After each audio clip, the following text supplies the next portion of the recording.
Giovanni, irmão, está no ar mais um episódio do clássico Tapa na Cara. Eu sou Henrique Lopes, sim, cabeleireiro profissional, e hoje nós vamos debater algumas perguntas sobre o assunto. Eu lancei o Henrique Responde, vocês fizeram perguntas, foram mais de 300 milhões de perguntas recebidas. Selecionamos as melhores 20 e poucas. Já viu isso? Top 20 e poucos é o que a gente vai fazer aqui agora, tá bom? Se liga nesse episódio, já estará no ar. É nóis!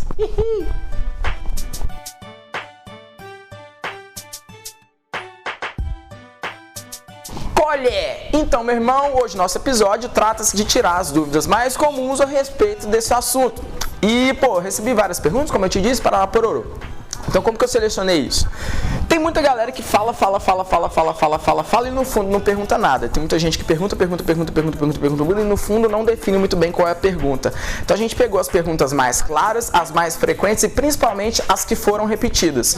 Várias pessoas fizeram a mesma pergunta e eu vou começar por elas porque presumo-se que é as que as pessoas querem mais escutar a resposta, tá bom? Pergunta número 1, por favor. Fala aí, velho.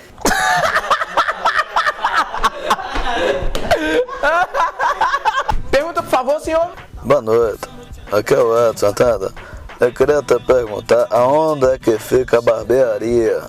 Cara, essa pergunta muita gente me faz e está na hora sim de respondê-la. Primeiro, eu tenho preparado um vídeo para poder responder ela com mais classe. Mas para te adiantar é o seguinte, meu salão fica em Minas Gerais, em Belo Horizonte, mais precisamente no bairro da Savassi, mais precisamente na rua Tomé de Souza e mais precisamente no número 981. E se você está em dúvida de como conseguir cortar um cabelo conosco, é o seguinte, esse salão tem uma equipe que segue toda a nossa mesma linha de qualidade com cabeleireiros picas.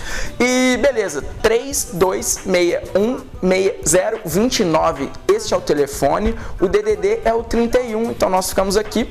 Se você quiser chegar aí e ter uma arte na hora, é nóis. Demorou? Próxima pergunta. Pois é, qual que é essa música que fica tocando aí, Zé? Cara, então, essa música, a história é... Antes de eu ser cabeleireiro, eu titubeei pelo lado musical da vida e sempre gostei de fazer e tinha tempo disponível para poder praticar. Então, eu tinha uma banda chamada Resta 2, chamada Resta 2. Nós temos um perfil no palcomp3.com.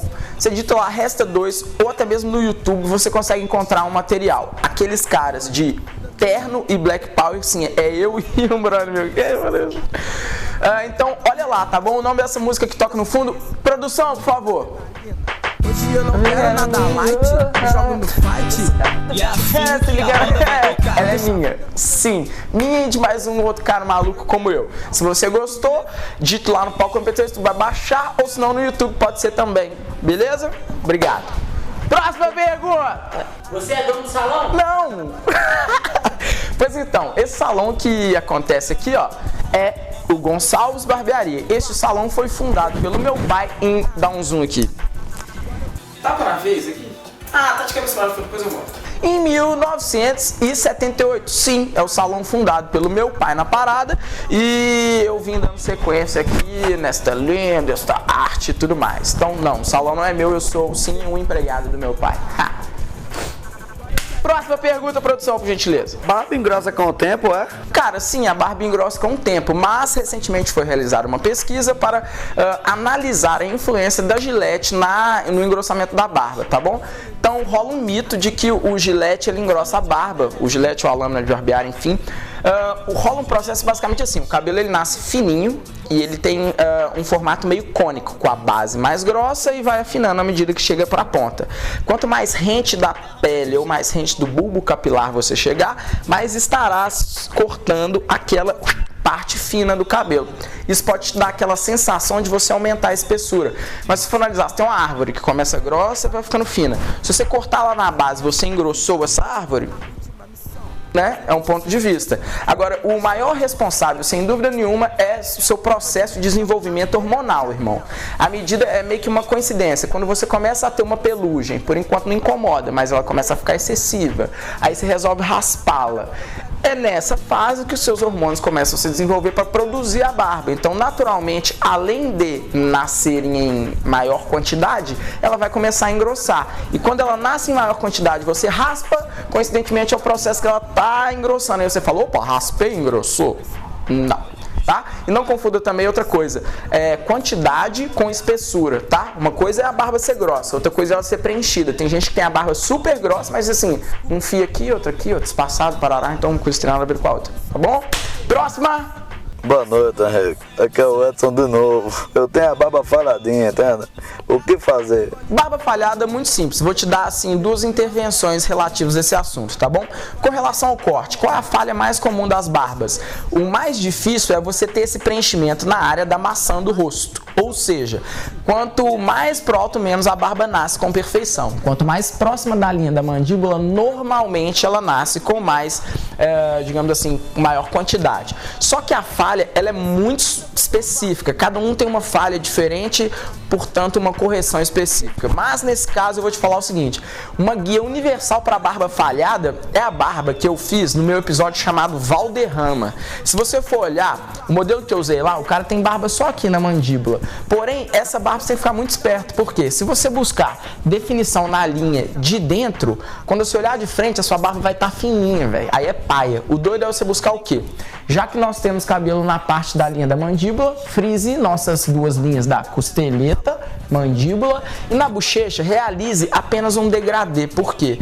O degradê, ele vai começar mais curtinho e a coloração da barba varia de acordo com o tamanho. Tu quer dizer que ela fica grande? Observe, aqui tá mais escuro, tá vendo? O fio está mais longo. Aqui quase não tem cabelo, tá vendo que tá mais clarinho? Ou seja, comparando extremos entre o que tem e o que não tem, percebemos que quanto mais cabelo, mais escuro ela fica. Então a falha, ela é uma ausência de cabelo, por natureza ela fica clara. Então o disfarce é você brincar com a coloração ao redor daquela região. Como que você mudaria a coloração? Fazendo mais curto. Quanto mais curto, mais clarinho. Então na hora que você chega de longe, a barba dá aquele efeito de disfarce. Porém, cada caso é um caso. Então, vai continuando assistindo meu canal, com certeza vai aparecer algo parecido do que seja o seu caso. Observe e aplique em você mesmo, por favor. Este é a intervenção, digamos assim, profissional da história mecânica. Agora eu vou te falar, se você quer reduzir falhas, aumentar a quantidade da sua barba, use uma parada chamada minoxidil, cara, é um remédio que ele tem origem para uso na cabeça quando as pessoas começam a ter calvície. Porém, ele foi acidentalmente descoberto que ele dá digamos, um despertar na sua barba, ou seja, ele vai ajudar ela a aumentar em quantidade, talvez não em espessura, mas em quantidade sim. E eu particularmente tive alguns clientes que usaram. Já te adianto, mano, não é milagre. Você não vai dormir, pinguei a gotinha, acordei igual o Braddock, se liga não. Não, desiste dessa ideia. Agora presta atenção numa coisa, você vai ter uma melhora percentual, né? Então trata-se algo entre 20% a 40% que eu observo na prática, mas cada pessoa vai ter um resultado diferente. Eu já vi pessoas até que, tipo assim, de não ter nada, começar a ter barba cabulosa. Mas, coincidentemente, esse cara era mais novo, então pode ter uma questão hormonal envolvida. Enfim, use o minoxidil e não tenha pressa, tá bom? O resultado dele é lento. É coisa assim, de você começar a ver a diferença de 3, 4, 5 meses, 6, 7, tudo bem. Até o 6º mês você já viu, tá bom?